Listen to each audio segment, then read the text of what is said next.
Hey guys, so today I'm going to be talking to you about the Berlin Wall and the Berlin airlift and the relevance it had on the Cold War. So first off, the Berlin Wall was a wall that divided Berlin from the year 1961 to the year 1989, and this wall allowed East Germans to go through the heart of Berlin to close the escape routes to the west, so they wanted to separate the freedom that the west had to the east.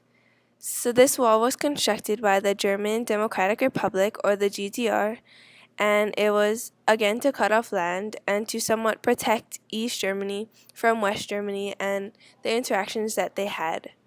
This enclosed West Germany in sort of a jail type of way.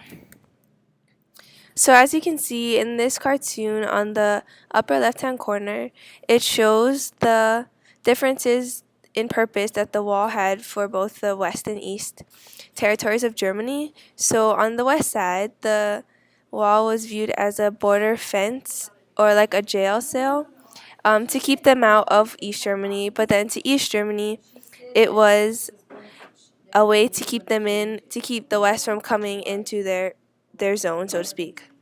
This was constructed by East German authorities, and again, the East wanted to keep the West people away from them. And this also shows the division, as you can see in the map on the right-hand corner, with the white line shows the Berlin Wall, and this was a very territorial move.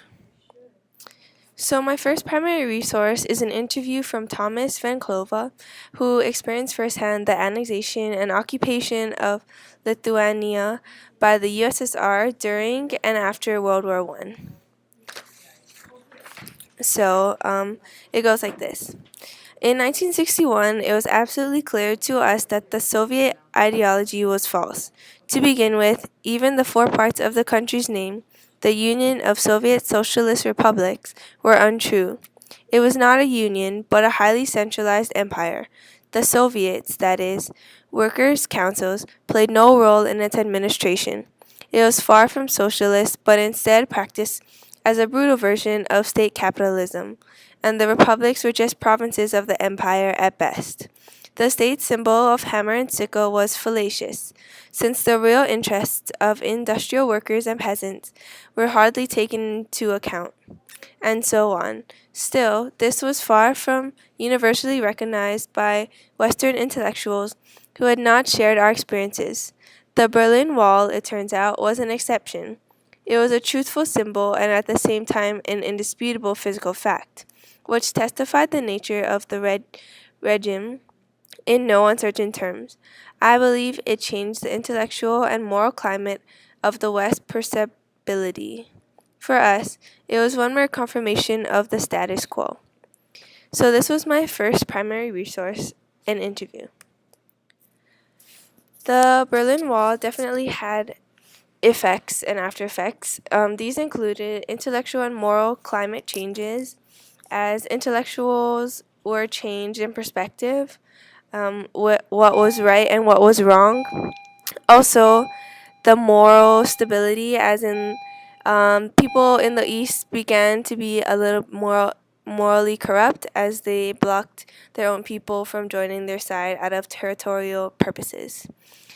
Next is emotional stability, because people in the West were definitely becoming emotionally unstable as they were told that they couldn't come into a certain territory, and this also stopped trade routes overall. The Berlin airlift was another influential event that happened during the times of the Cold War. To be exact, it was during the years of 1948 and 1949, starting on June 24th in the year of 1948. This was around the same time as the end of World War II. So what happened is the US, British, and Soviet military forces divided and occupied Germany. So Western allies organized a way to bring fuel and food to the Western territory people so they could survive, because they were blocked off from their resources by the eastern sides of Germany. So again, rail, road, and water access was blocked by Soviet forces. So the US and the UK airlifted fuel and food to Western Germany. This ended, or the Berlin airlift ended in May 12, 1949, when the Soviet forces lifted the land access blockade to western Berlin, allowing communications and resource obtainings to occur. My next primary resource in relation to the Berlin airlift is a letter from Philip Johnson, who incorporated new ideas into the Cold War involving Navajo cultures. This is his letter to President Harry S. Truman, who was the president at the time. Dear Sir, the so-called Berlin crisis is entirely an outgrowth of your incredible stupidity. When you attend the Potsdam Conference to arrange final details for the occupation of Germany, it was your duty to look out for American interests and insist upon the establishment of a corridor to the American zone for ingress and egress to the city. This you failed to do. Possibly this was because you believed Joe Stalin to be a good old chap, as you expressed it some time ago. But I am inclined to think that you were just too dumb to know that such a corridor was unnecessary. In the wartime, you seem to be willing and eager to force this country into a war with Russia, merely for the purpose of saving face. If you do this, the blame for such a war will rest upon your shoulders, and the blood of American boys butchered in this war will be on your head. Read the enclosed article from the Los Angeles Times of September 12th, and then perhaps even your feeble mind will grasp the fact that the Berlin crisis can be solved without dragging the United States into the war. Yours truly, Philip Johnson.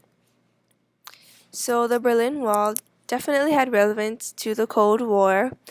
This Berlin Wall event remains one of the most powerful and enduring symbols of the Cold War today, as it did occur during the times of the Cold War. It was iconic because it separated families, and it also kept people from jobs and opportunities in the West overall. The Berlin airlift also was relevant to the Cold War because it did, again, occur during the times of the Cold War, and Russians closed all highways, railroads, and canals from Western Germany. And this Cold War ended in 1989. And here are my works cited. Thanks for listening.